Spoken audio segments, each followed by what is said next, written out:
G'day and welcome to part 11, the second last video on our little Suzuki T250. We got this bike as a kind of pile of bits. Some of it was restored and some of it wasn't. And we've now got it almost finished. Starting off with a little bit of footage here when I unwrapped the gauges that Harvey had overhauled or restored. These were a mess. You couldn't really see it in the video footage in the last one. When I got the bike, you couldn't see how poor they were. You had to kind of look at them in person. And of course, I was just astounded with the quality of the work. So from here, there's one more video. We're still waiting on some parts because of the COVID thing. Postage has been very slow. Apparently, Australia Post has a 157% increase in workload. So the next one is basically we're getting all that, going to Vic Roads, getting a roadworthy, going off to a club, getting some membership. I can't ask the Wolseley boys to do this. They've been so accommodating of me. And then we'll don a helmet and go for a ride. So I hope you enjoy. Still waiting on the parts, the fuel tap and all that sort of stuff. This has been painted a while ago. I didn't do it. Guy did a great job. All black, dusty, but doesn't matter. It needs a graphic on it. Normally I would paint the graphic on and then mask off and then paint the tank. This is another bike I'm restoring, a CB354. This tank I painted ages ago.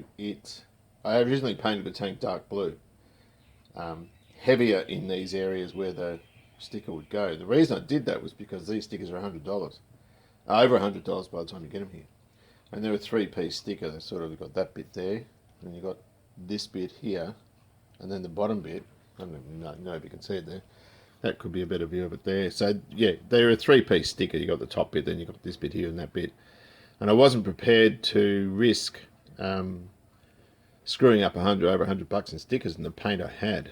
And so I painted the whole tank dark blue and basically masked it off. I did it heavier in these sort of cheek areas here, but on the top and everything. And the only reason I did the whole tank blue is I didn't want the silver to be transparent and the colour to come out from behind, which it didn't. Silver covers anything. But that was dirt cheap to do.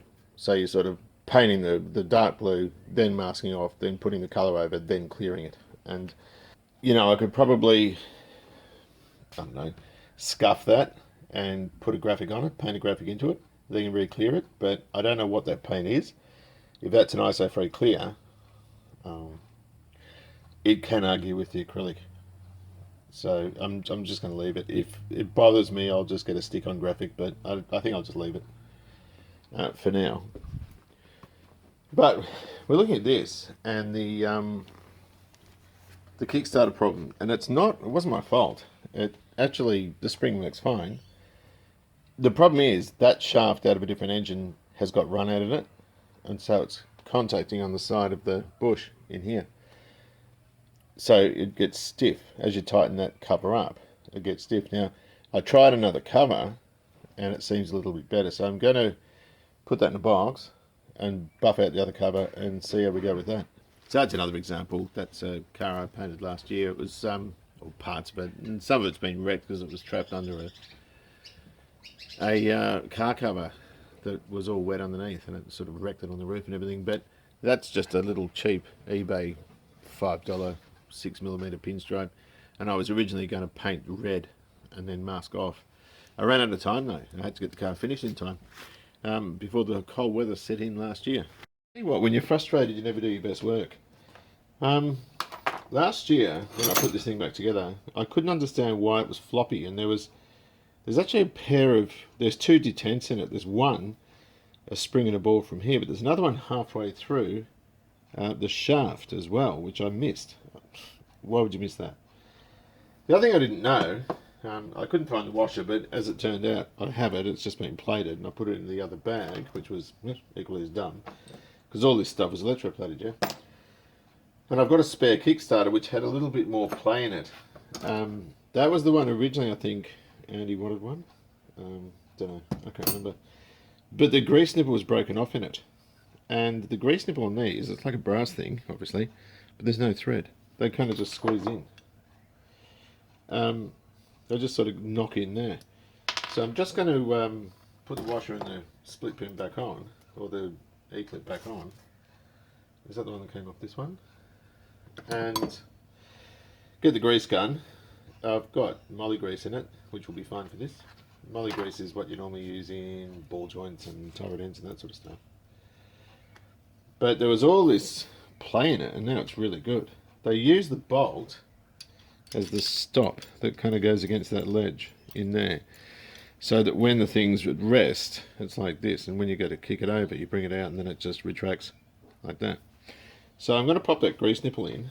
I'll use a small socket and I'll just knock it in. It's an interference fit. That's the broken bit. I don't know where you get those from. So that one now hasn't got one. I'll put this back together too while I'm at it. Look like a standard fitting. Oh, it'll go on. It's funny because I can't believe I stuffed it up so much. I fall into the trap that most people do. Even my daughter says to me, you know, if it's not working, just go inside and take a breather. Then come back to it later. And it's true. The problem is, you know, we all know what our capabilities are, but when you're not in the mood, you lose those capabilities. Did that just hydraulic its way out? Oh no, that went in. That's cool. You know, you lose your capability. And so I can see myself as being capable of doing this, but I'm not in the mood. I'm not capable of doing anything, really. No, that feels much better. That's so positive. Alright, well, I've ended up using a different cover. I gave it a quick spruce up. That's the original one. He did a better job polishing that, but this one sort of matches how we've done the other cover and all that sort of stuff. We've now got compression and a spring, which is good. I also put the other ball in there and gave it a grease. I think you saw that. Carburettors. And I've taken the bowls off. That one didn't leak, this one did. And I think it was because the flow levels compromised. I'm just taking the gasket off. I mean, I can factor in 1 millimetre on the float level. We're reusing the gaskets, there's nothing wrong with that. The bowls are nice and clean. There's no problem with any of that. I think I checked them once before. But what I've noticed about it, when I pop the pin out, is that these are kind of wavy. You can see that? They're not straight. I don't know if you can see that. I've got no idea. Oops, pardon me. So I am just literally straightening them out so that I can get a proper reading on them. And just sort of checking them against the table where it's flat to make sure that there's symmetry there. Because, you know, they're a bit like that. That's a little bit better, I think. And I'll just pop that down. So I'm just going to bring that down there.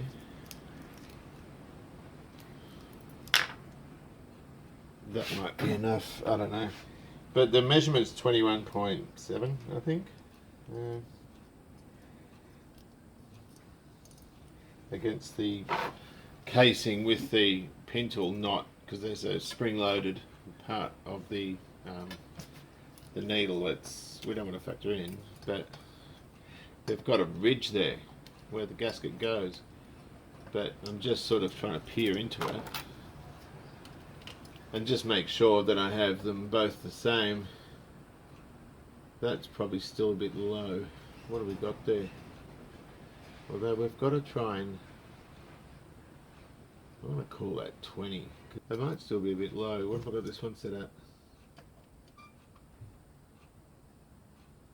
So that's only 19. So I'm tipping they can both go down a bit. But I don't know. I hate taking them off. It's a pain in the ass to get off because there's so much other crap you've got to get off first. But I'm just going to fiddle around with these. And that should be enough. So looking at these, it's 25.7 from the float to the body of the carby, but it doesn't say. It says remove the gasket, so I'm assuming it's in that area there, but that's rebated too. So what are you supposed to do? Hold this, because these are held in with slides. And they float up and down the slide, so they're independent of that bit there. So I don't know if you're supposed to hold that and take a measurement. I know that was alright, so I'm just, the easiest way for me to do it is to line the ruler up, because the contact area is there. So I line it up with the contact area to the tip of the main jet, and I'm getting 15 mil. And I know that one was alright, so I'm just going to do the same with that, stick it in and see how we go. The other one's just too difficult to sort of to execute properly. Still mucking around with this thing, and it's not the bike's fault, it's COVID. Thank you very much for the late deliveries, which aren't here yet. Harvey's Instruments, oh yes, look at that. Got them in. I don't think they had a chrome finisher under here. That looks a bit mangy. Might have to do something about that. But yeah, it's I think that's how they fitted. I would have liked dome nuts on them, but the threads are too long. These grommets here, the other ones were rotted, and I can't find them. I don't know what to do with them. So they're looking really good. The mirror thing is stripped. I've ordered a recoil set for that. 10B 1.5. And also I've got to fix this as well. It's just a matter of drilling the original Bakelite knob. It's got a crack. I can drill the end of it, put a bit of epoxy in there, put the screw back, which is another thing that I've lost. And once I've tapped that, done that, stick that on, put the grip on. The master, of course, we're still waiting the bits for that. The wiring's a bird's nest because I've just put Harvey's thing in, and I've got to re-sort all this out. Make it look nice and tidy, but at the moment I've still got to, once I get the masters on the thing, there's a brake light switch running off the front as well, which has got to be wired in. That's pretty easy. Leaving the air filters off until I start it. I'll balance the carburetors, then I can put the air cleaner back in. I've also taken the rectifier out. This is something that's caused me a lot of concern because the charge rate's ridiculous, but not just that. There's a gazillion different rectifiers you can get. There's one available locally, but they haven't got stock until mid-September, I think, late September. And that means I won't probably see it till October. That's not going to happen. So I've just ordered a really cheap, nasty thing. Got to put the exhaust back on this side, but I need to figure out how to lock it. They've got a hole somewhere in them, in the side. Yeah, there. Where is it? Right there. I don't think I can get the lock into that. I don't know how they're supposed to lock, but I'll put the exhaust back on, that's not a problem. Alright, what have we got? We've got a side cover there. I can put this badge on, I got that badge. That's going to be a couple of screws, stick it on, you know how that works. Coils, which are rigid. I'm a little bit worried about removing the lead from there. Uh-oh, that's not good. That could be a problem. I thought they screwed in. These are probably... that might not have been a good idea. We'll come back to that. Rectifier. So this is a rectifier. Couple of things. There are a couple of heat sinks. That's what they are. There are 4 diodes. One here, one there, and one there. So they take an AC sine wave. Can I do it for you? Like that. And they're taking off the negative half cycle, and so you're just getting a very, very rough DC coming out of this, which doesn't matter because there's no electronics in the bike. If it was fuel injected, there'd be all sorts of filtering capacitors and all sorts of stuff to keep that output nice and level. The way they filter these is going into a lead acid battery, and what comes out of there is just a flat DC. So this just has to supply DC so that can get charged, but it's not regulated. Which is a problem, and from what I've read and who I've spoken to, these things are overcharged, but they would just keep topping them up because they'd be running too warm. That's no good. That's why I've ordered a regulator as well. Now, these are simple but also a little bit complicated. There are a bunch of wires coming off. We've got negative to the battery, we've got positive to the battery. There's a mounting screw that's connected directly to the battery, so the vehicle is actually earthed as well. The positive that goes to the battery is also piggyback to that, and that goes to a fuse which supplies DC to the whole bike. And then we've got these 3. Now, it's, from what I can tell, single phase. The alternator's permanent magnet single phase, so those 2 by producing a sine wave, which goes in here to get converted to charge the battery.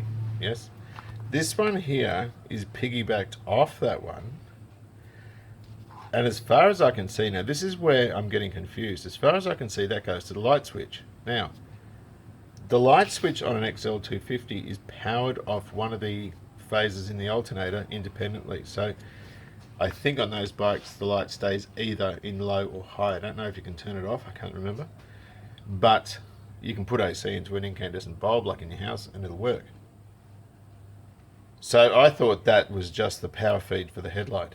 Because it's only a small 5 amp battery, we've got 2 stop tail lights. We've got 42 watts of brake lights there, which I think is ludicrous on a bike with such a sort of a weak cooling system, charging system, I beg your pardon. But it doesn't do that, because I checked on the bike with the engine running and DC is coming out of the headlight socket. So why is there AC going into the switch? Now, I think on the later bikes, the AC goes into the switch so that when you turn the headlights on, it kicks in another phase on the alternator, which gives it more charging power. At least that's what I read. I haven't followed the wiring yet. I've already wrapped all the wiring up. I wish I knew about that before I wrapped it up, because I would have started following things around and really getting into it on the bench before I fitted it to the bike. But, end of the day, this little guy is pushing out, I think, 16.5 to 17 volts, which is far too much. Thank you to Phil. I got this battery here. It fits beautifully in the bike, so we'll be using this battery, not the other one, the 2M one. That's a great bench test battery, but I've got a lot of car batteries here. And that's a cracker, that one, because it comes with some directions, some screws, told the terminals on, and a lovely vat of sulfuric acid. Now, this, oh, and it comes with a tube as well. And all this is sealed off. So you've got to sort of take stickers off and all this sort of stuff. This says in the instructions, and someone might be able to help me with this, because I don't know. I've never done one of these. I've seen them done, but I haven't done one myself. This says that you have to dilute the electrolyte. Add distilled water, and its specification, it says in here, fill the electrolyte, dilute sulfuric acid with a density of 1.280. This says here, acid, 1.28. So has that already been diluted? I think it has. There's an awful lot there, so I'm tipping that will go. It comes with a little filling tube and everything. It's a marvellous bit. It's a marvellous thing. So we'll use that. That's Phil's.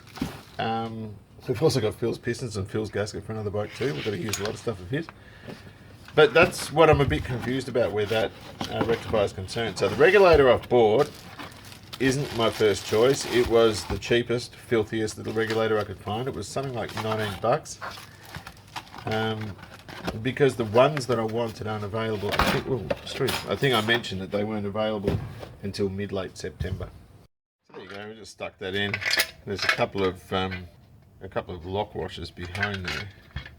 And I got my father-in-law's ignition spanners, and they fit rather nicely. We can screw them up.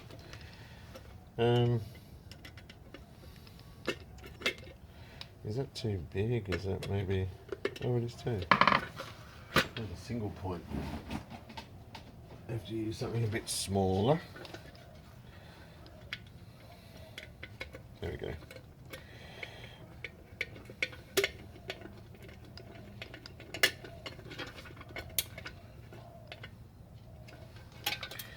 They're a lovely badge. You know what? I paid. I think I paid too much for them. It ended up being 60 bucks by the time I got it here. But the bike's just never going to look right without them. You know, they're just really, really nice. And perfect. And with that knurled nut, I made that last year. I think it was last year I made it. I can't remember now. But yeah, that's good. I'm happy with that. I'm getting desperate because I've got the speedo cable. I've got to... That's not good. I still need a stay for the front guard. Where do these go? They go up from behind there, don't they? And it would need to be secured maybe in front of the 333. But this cable was beautiful. It's 17 bucks or something. It was nothing. Got it. No, I haven't. It's fallen out again. That will have to be secured with one of those things there. Anyway. Okie dokie. Headlight. I found the headlight club. I knew I had one. They're weird. They've got a flange on the base of them. They're supposed to be 25, 35 watts. They sort of stick in and then you torque them up. It's got like little bayonet fittings around it. This one's knackered. And the other thing is it's 45 watts. So I've been warned that anything over spec will just make the charging system work overtime and won't work properly. Let's just go sort of like that. Right, this is knackered. Now it's a funny sort of arrangement. There's a sleeve that holds it in. Just a moment. So this is held in with a sort of a rubber ring. Oh, there it is there. Which is weird. So I'm not really sure what to do with that. Now the other thing, I don't know what sort of globe that is. What is it? Does it say? Where's I have to use two pairs. Hang on a minute. It is 35 watt. So even that's better in terms of output, I suppose, or current draw. The issue with it is though, this is off this cheap eBay light that came on the. It either came with the Suzuki or the Honda, I can't remember. It's got like a standard H4 type fitting, but that won't go in there unless I make something up to fit it. Like some sort of sleeve, but I don't know. It sits out a bit, and there's the orientation of the globe we've got to think about. I think it goes like that. Yes, I think it does. It goes sort of like that, so it doesn't sort of line up with anything on the back. I think the best thing to do is going in LED and making something up that's going to adapt it properly to the new light, because one of the traits of this bike is it has that sort of flat bottom. The other thing that's just rocked up is this 8mm green solid core lead. I'm going to have to solder this in. The other ones were so stiff and so knackered that I'm going to have to try and insulate them with jumps. I'm knackered, like particularly between there. I doubt it will. I think it's going to be right doing it this way. I'll just have to heat shrink it, wrap electrical tape around it, and sort of stick this over and epoxy it onto there, so it's all nice and good. Don't ask why I wanted green, I just did. So I'm going to solder this on now. I'm just going to see what the core looks like in it. And of course the plug-ins will go on that quite well. Oh, that's good. That'll go fine. I just hope that solders on alright. And we'll just try it, I guess. The important thing for this is we get this nice and hot and let it flow in right into the cable, because I want good continuity without sorry, burning up what's in here. So I'll let that cool for a moment. How long do I need the leads? I'm going to cut them down there, and it's gone right through. That's cool. I think now I'll just sort of put this tube over and epoxy it on. That's my epoxy. I've got little, whoops, don't need that stuff. I'll use this one. So I'm going to mix it on. Oh, look, a mixing dish. Wonderful. That green from the Starlight that I put on it, that I painted the car in, is the worst stuff because I can't get rid of it. There's overspray everywhere, or at least sort of spray dust, if you know what I mean. This stuff's pretty good. Screwdriver. Where is it? So I reckon this will waterproof it, and you know, if you're watching this and thinking, what are you doing? Well, I'm actually asking myself the same question. But at the moment, as they say, beggars can't be choosers. Just going to stick it all around the base there. Oh crap, wrong one. No, never mind. I'll get to that in a moment. So just going to put it all around here. And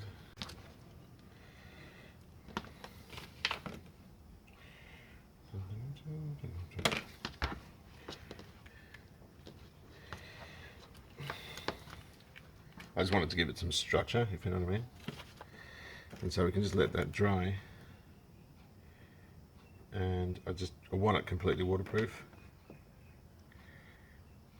Just work it back in there. It doesn't matter how untidy it is, because this is all sort of hidden underneath the fuel tank. Anyway, she'll be right. I love that saying because I say it all the time. She'll be right, mate. Just got to figure the right length for this. So I want to space it out from the frame. I've turned the coil around the other way. Actually, it's got to go a fair bit back. I'm assuming around there somewhere.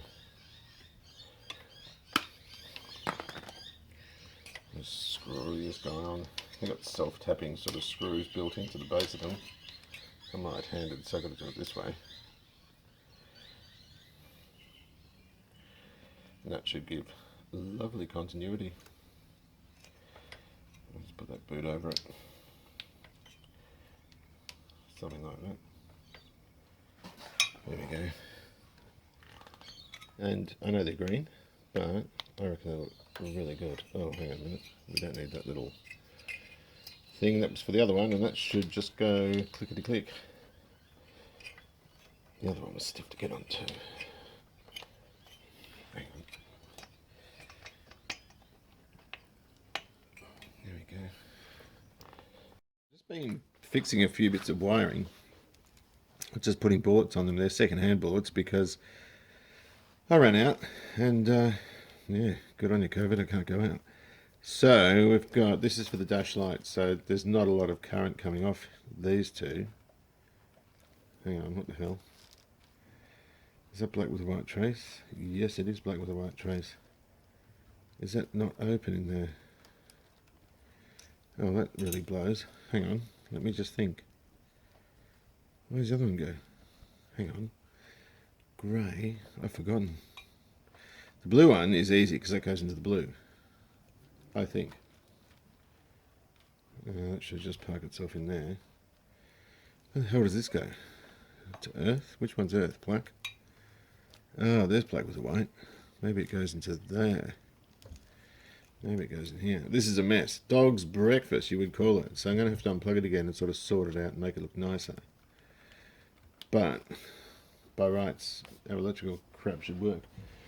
Now I've taken the rectifier out, so we haven't got our positive and negatives anymore, but we have got alligator clips, so I need a good earth, which that'll fit onto. An engine case, maybe. And that's the negative.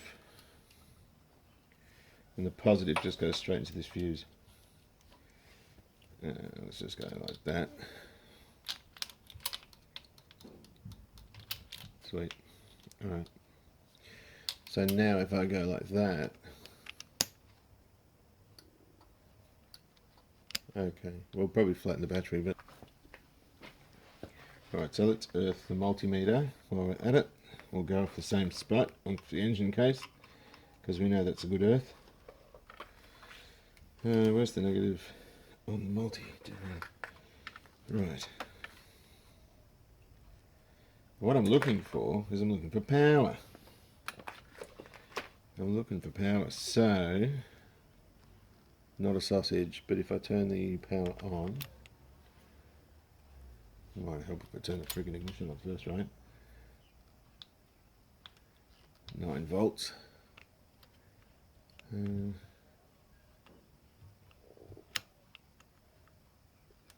Nothing. 9 volts. Alright.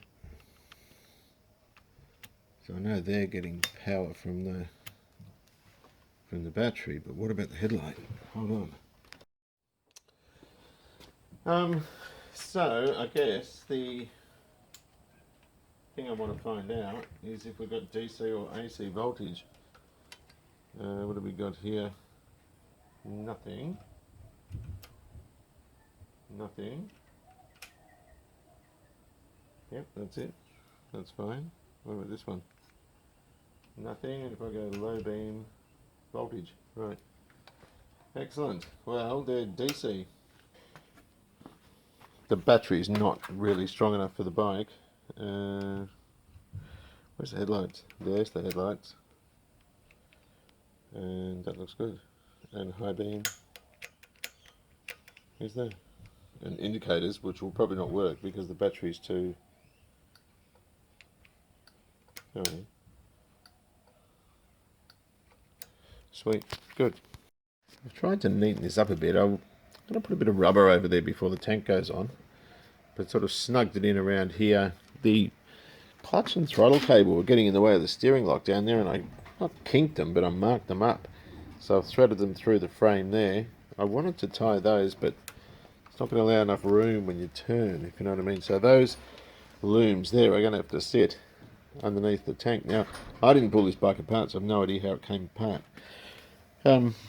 We've got two wires. One is the front parker, which I probably should have done that before I did all this.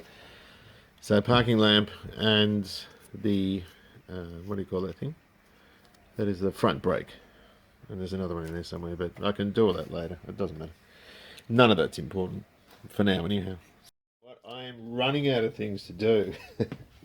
There's a couple of things. I managed to get that out. It's got a horrendous like circlip in there.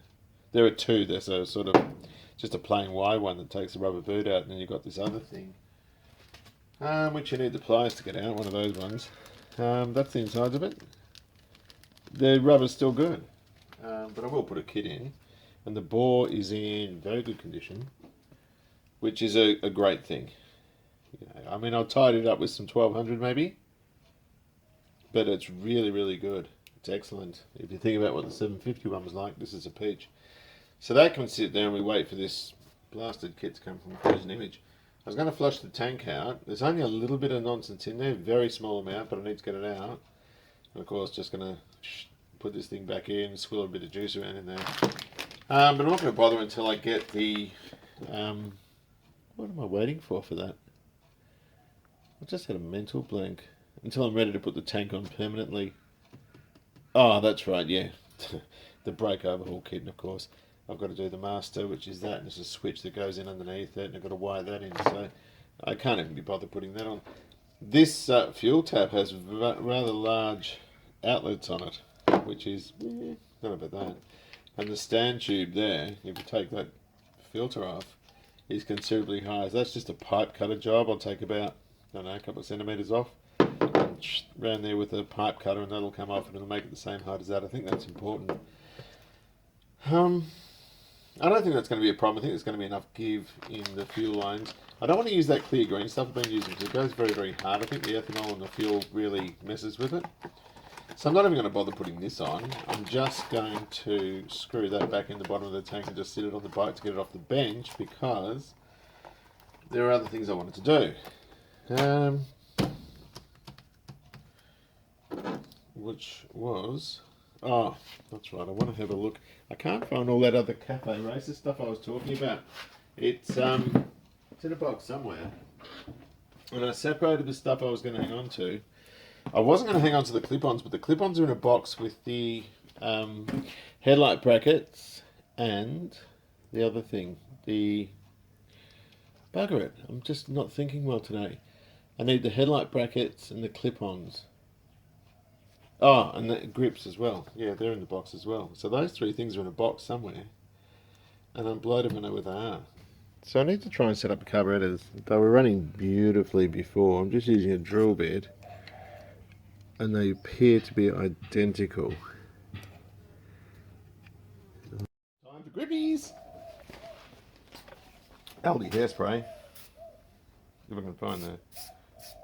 That's all we need, just a little bit like that. And some inside the grippy. There we go. Yeah. Smells like my hair. And let's just slide this mofo on. Sorry, my back's towards you. And just set up so they're even.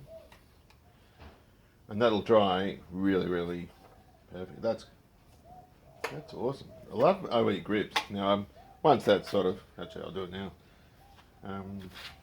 Set up the switches, tighten those up, and then move. I can move that over, the clutch lever over, and then we're good. I don't want to squeeze it too much. That's already starting to go off. Still running premix, just bleeding lines again. So I took the tank and everything off. In here, I'll use that Kickstarter. In there, as you can see, the outer lines still look blue. They're eventually mixing, I guess, but.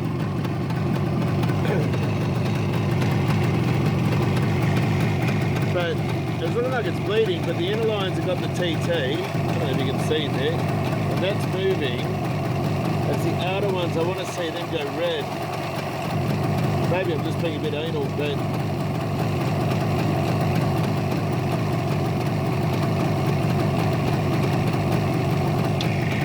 I think it's alright.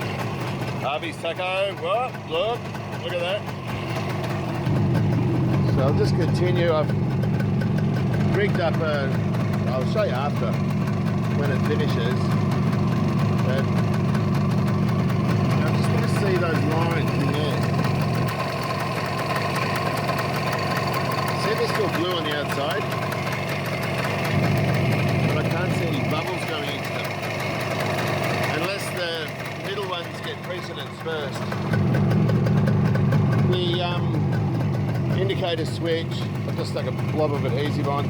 They're sort of $15, but they the battery's going flat. I haven't got a regular rectifier. Shit, hang on. I haven't got the charging circuit hooked up in the battery, so that's going to be chewing battery power. So yeah, a switch knob's only about $16, but it's sort of 40 US, so it's going to turn out about $100 to get one. I'm not spending that. The thing's all re-tapped. Mirrors on. That light's gone out for some reason. I'll have a look at that. That's nothing. The leads, do you like the dark green ones? I wanted something different. Well, it's getting quite warm. Running beautifully. It still seems to be cool there. A little bit warmer out of that. I've done the what's that called? The float level and other bits and pieces. So really happy with how it's going. Delighted. It's a beautiful little bike.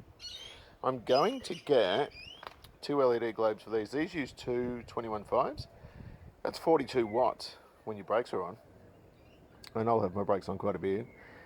So I'm going to put LEDs in because these haven't got a strong charging system, and I think that'll alleviate a lot of, it'll spare a lot of power to go back into the battery. Just rinsing the tank out. It's burnt off the last of the premix it's had in that little auxiliary tank, so I'm going to put the fuel tap on, rinse it out, put the fuel tap on. A bit of mucky crap came out of it, but the tank, the sheet metal in the tank is actually really, really good.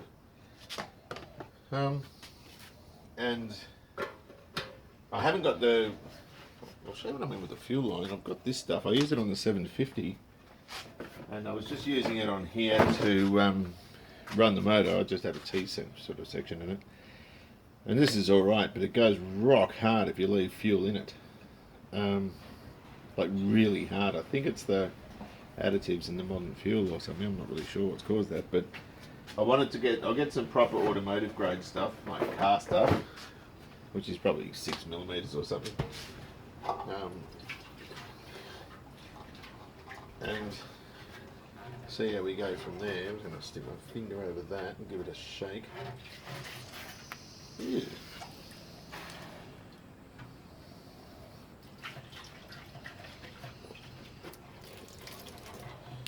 That looks a lot cleaner. Actually, that's quite clean what's coming out there.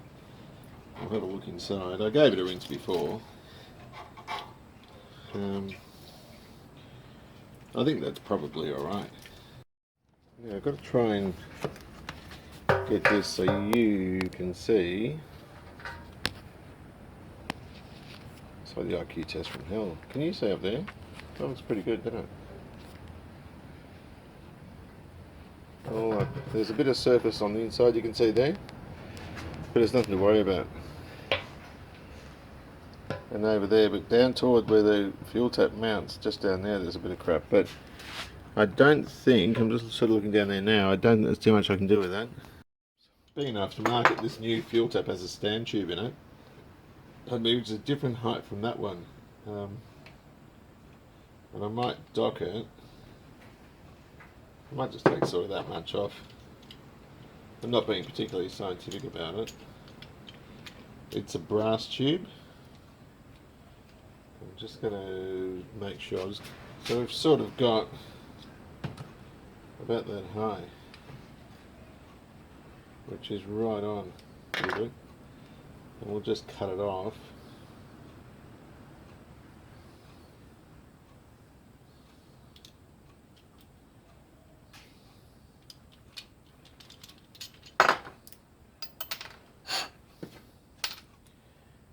put the filter over it. Like that. That should be right. That should be fine. Happy with that. It might be better to chuck this. Oops. Might get a rag. Hang on, I'm just going to put it down on something because I don't want to damage anything. These for the 350 Groovy Guru. I've used them before. This is the look after yourself and be good to the environment sticker. And look how it came. How do you get this off?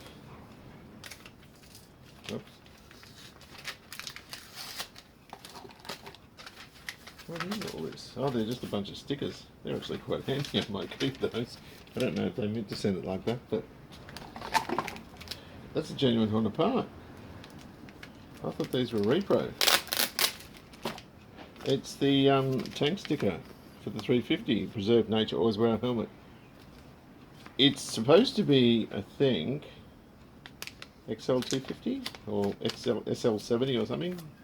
But my other one had one, so I just thought, it's only a few bucks, I might as well put it on. There we go. Oh, there she is. It's pretty much finished. A couple of bits and pieces I need. The speedo cable stay for here. What else do we need? I've got a list here.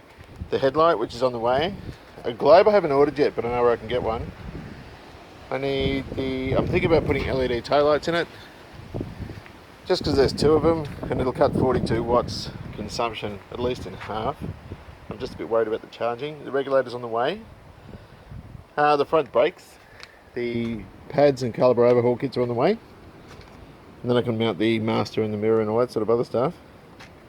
I've got a rather lovely Kickstarter rubber coming. An old-fashioned Suzuki one for here. And I need a couple of fuel filters. The tap I've got uses a 6.5mm outlet, 5 into the carburettor, so hopefully I can get those really small fuel filters that have a 5mm or a 6.5 down to 5. But you know, I've gone over and I've checked it all.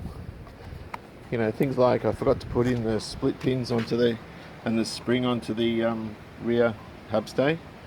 There's another one down there. But I'm really pleased with it, it's looking good. Like an idiot, I threw out the grommet that went there, that's off the XC. And I've lost the one that was there because I chucked it, I'm pretty sure. And I might have to revisit these. I don't like those. But you know what, it's looking pretty damn good. I think I'm very happy with it. Sorry about the wind.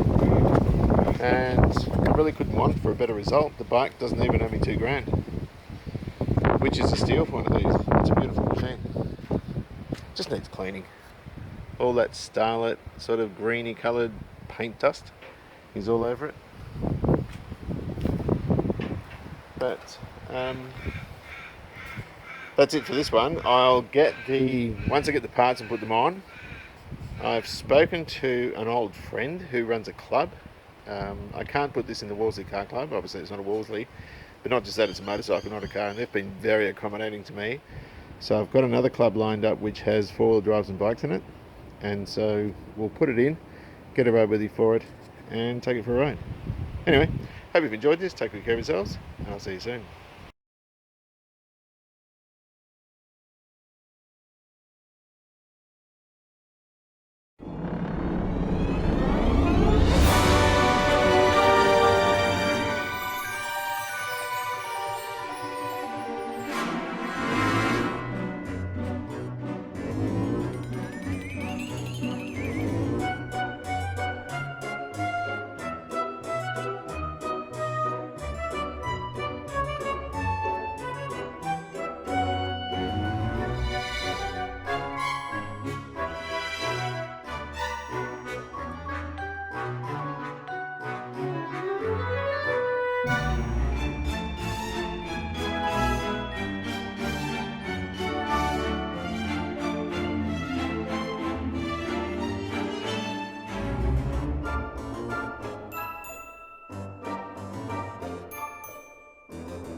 What do you reckon? Shit.